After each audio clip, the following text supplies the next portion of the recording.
السلام علیکم ورحمۃ اللہ وبرکاتہ۔ جی دوستو، کیسے ہیں آپ؟ سب ٹھیک ہیں؟ اللہ تعالیٰ آپ سب کو خوش رکھے۔ آپ سب سے ایک بات جو عرض کرنی تھی وہ یہ ہے کہ آج ہر بندہ رزق کے حوالے سے بہت پریشان ہے جی، تنگی ہے، مہنگائی ہے، پریشانی ہے۔ تو یہ بات یاد رکھیے گا، روزی رزق کا مالک اللہ تعالیٰ کی ذات ہے، اس میں کوئی شک نہیں ہے، لیکن ہمیں کیا کرنا ہے؟ ہمیں محنت کرنی ہے، ہمیں کوشش کرنی ہے، اور صرف بھروسہ کوشش پہ نہیں ہونا چاہیے بلکہ توکل اللہ کی ذات پہ رکھنا چاہیے۔ اللہ تعالیٰ نے رزق کا جو انتظام فرمایا ہے وہ اپنے پاس ہی رکھا ہے۔ اللہ تعالیٰ کی ذات وہ وحدہ لا شریک ہے، وہ خالق قادر مطلق رزاق ہے، جو وہاں سے ہمیں رزق عطا فرماتا ہے جہاں ہمارا گمان بھی نہیں ہوتا ہے۔ اور تو رزق کو تلاش کرنے کے جو اللہ کریم نے ذرائع بنائے تھے، ان میں سے ایک ذریعہ دن کو بنایا تھا اللہ کریم نے، جیسا کہ قرآن مجید میں بھی اللہ نے فرمایا ہے کہ میں نے رات تمہارے سکون کے لیے بنائی ہے اور دن کو تمہاری معاش یعنی روٹی کے لیے بنایا ہے۔ تو ہمارے ہاں عجیب صورتحال ہے کہ ہم رات کو کام کرنا شروع ہو گئے اور دن کو سونا شروع ہو گئے۔ تو یاد رکھیں، جب ہم اللہ تعالیٰ کے بنائے ہوئے نظام کے خلاف جائیں گے تو رزق میں کبھی بھی برکت نہیں آئے گی۔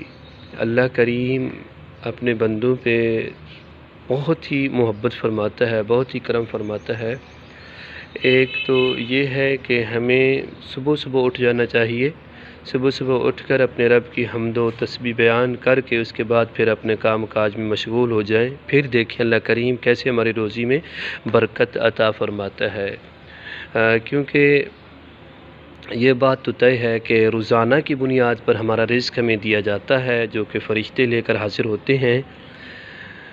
ایک مرتبہ کا یوں بھی ذکر ہے کہ جناب سیدہ فاطمہ سلام اللہ علیہا، چونکہ آپ اللہ کریم کی بارگاہ میں ساری رات عبادت کیا کرتی تھیں، ایک رات آپ نماز فجر پڑھنے کے بعد سو گئیں تو آقا علیہ السلام جو کہ اپنی بیٹی سے اتنی محبت فرماتے کہ جتنی بڑی محفل میں حضور بیٹھے ہوتے اور اس محفل میں آپ کی بیٹی سیدہ فاطمہ الزہرا تشریف لاتی تو حضور کھڑے ہو کر ان کا استقبال فرماتے تھے، اتنی محبت کرتی۔ لیکن اس دن دیکھا کہ بیٹی سو رہی ہیں تو حضور علیہ السلام نے جا کے آپ نے ناراضگی کا اظہار فرمایا بیٹی فاطمہ اٹھو، تم سو رہی ہو، اپنے رب سے اپنے رزق کا حصہ لے لو۔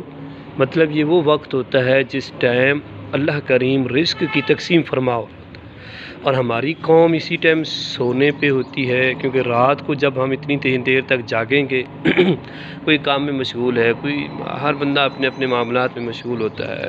تو یہ یاد رکھیے گا، کثرت تو رزق میں آ سکتی ہے لیکن برکت اللہ کے بنائے ہوئے قوانین سے ہی آئے گی، اللہ کے بنائے ہوئے اصولوں سے ہی آئے گی۔ اللہ وہ ذات ہے جو بندوں سے 70 ماؤں سے بھی بڑھ کر پیار فرماتا ہے۔ تو ہمیں اپنے ان اصولوں پہ نظر ثانی کرنی ہوگی، کیونکہ ان اللہ لا یغیر ما بقوم حتی یغیروا ما بانفسہم، جو قوم تبدیل نہیں ہونا چاہتی تو اللہ کو بھی ضرورت نہیں کہ اس قوم کو تبدیل کرے۔ ہم تبدیلی اوپر کی طرف سے نہیں لا سکتے، اوپر دیکھنے سے تبدیلی نہیں آئے گی، تبدیلی آقا علیہ السلام کی سیرت، سنت اور اللہ کریم کے بنائے ہوئے قوانین پر عمل کرنے سے ہی آئے گی۔ تو دوستو، امید ہے اچھی لگی ہوگی آپ کو میری ویڈیو، تو ایسے ہی آپ شیئر کرتے رہیں اور اپنے دوستوں تک یہ پہنچائیں، اور آپ بھی اور میں بھی اس پہ عمل کرنے کی کوشش کرتے ہیں انشاءاللہ۔ اللہ تعالیٰ کریم ہے، 70 ماؤں سے بڑھ کر پیار فرماتا ہے۔ جو بندہ بھی اس کی طرف رجوع کرتا ہے، توبہ کرتا ہے، اللہ کریم ان کی توبہ کو قبول فرماتا ہے۔ صرف قبول ہی نہیں فرماتا بلکہ اس کو ایسے گناہوں سے پاک کر دیتا ہے جیسے آج ہی وہ اپنی ماں کے پیٹ سے پیدا ہوا ہو۔ یہ میرے رب کی کرم نوازی، اتنا بڑا کریم، اتنا بڑا غفور الرحیم اور کوئی نہیں، وہ صرف اور صرف میرے رب العالمین کی ذات ہے، ارحم الراحمین کی ذات ہے، وہ احکم الحاکمین کی ذات ہے، جس کی طرف ہماری ساری امیدیں بندھی ہوتی ہیں۔ وہی ایک ہی تو ذات ہے جس کے ہاں ہمیں انصاف کی امید ہوتی ہے۔ ہمیں اللہ کریم اپنے محبوب کے صدقے عمل کرنے کی توفیق عطا فرمائے۔ بیسٹ آف لک، اللہ حافظ۔